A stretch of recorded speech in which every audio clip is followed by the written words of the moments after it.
انسانیت کی تاریخ میں جتنے بھی کامیاب لوگ گزرے ہیں انبیاء کرام سمیت، اور دنیاوی اعتبار سے بھی، یعنی غیر مسلم معاشرے کے اندر بھی جتنے بھی قیمتی لوگ گزرے ہیں، میں گمان غالب کے درجے میں یہ کہہ سکتا ہوں کہ شاید ان میں سے کوئی ایک بھی ایسا نہ ہو کہ جس نے اس غم و افسوس کا اظہار کیا ہو کہ دوسرے کیا نہیں کرتے۔ جتنے بھی کام کے بڑے لوگ گزرے ہیں، یہ سب بڑے لوگ شاید اسی لیے بڑے تھے کہ وہ بس کام کرتے تھے اس فکر سے فارغ ہو کر کہ دوسرے کیا کرتے ہیں، اسی لیے وہ بہت زیادہ کر پاتے تھے۔ یہاں امت کا درد رکھنے والے اسی غم میں گھلے جاتے ہیں کہ دوسرے کیا نہیں کر رہے، اور اس وجہ سے وہ فرسٹریشن کا بھی شکار ہوتے ہیں، باوجود اخلاص کے کچھ کر بھی نہیں پاتے۔ تھوڑا کرتے ہیں اس کو بہت کچھ سمجھنے لگ جاتے ہیں کیونکہ دوسرے وہ بھی نہیں کر رہے ہوتے۔ یہ شکست خوردگی کی علامت ہے۔ امت کو چاہیے کہ وہ اس فکر سے نکل جائے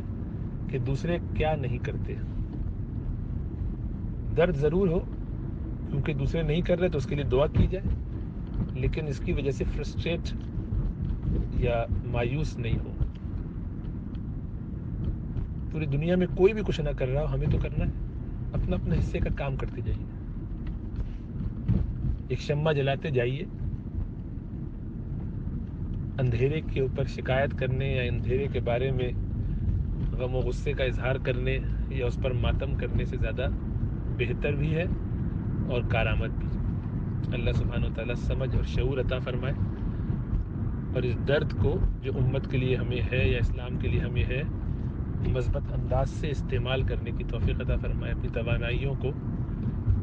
بیکار باتوں میں، لایعنی میں ضائع کرنے سے محفوظ رکھے۔ یہ جو ہم دکھڑے روتے ہیں، یہ سب صبر کے بھی خلاف ہے، اور اس سے لوگوں میں مایوسی پیدا ہوتی ہے، اور ایک گناہ خود پسندی پیدا ہوتی ہے کہ کم از کم ہم تو کر رہے ہیں۔ کیونکہ جب ہم کسی بات پہ غم اور افسوس کر رہے ہوتے ہیں یا اس پر تنقید کر رہے ہوتے ہیں یا رو رہے ہوتے ہیں یا کچھ کہہ رہے ہوتے ہیں، تو یقیناً اس احساس ہی کی وجہ سے کہہ رہے ہوتے ہیں کہ کم از کم ہم اس گروہ میں نہیں ہیں، یا نفس ہمیں کم از کم ایسا دکھاتا ہے کہ ہم تو ٹھیک ہیں، باقی لوگوں کا یہ معاملہ ہے، اور اس بارے میں سوچتے نہیں، اس لیے ایسا کہہ جاتے ہیں۔ یہ بڑی عجیب بات ہے کہ امت کا درد اس پر ہے کہ امت کچھ کر نہیں رہی اور ہم خود بھی کچھ نہیں کر رہے، اور ہم جو کچھ کر بھی رہے ہیں اس کا احساس بہت زیادہ ہے، بہت مطمئن ہے اس پر۔ دوسروں سے شکایتیں، دوسروں سے امیدیں نہیں ہونی چاہیے، صرف اللہ سے تعلق، اللہ سے امیدیں، اور بشری تقاضے سے جب کبھی افسوس ایسا ہو کہ دوسرے کیا نہیں کر رہے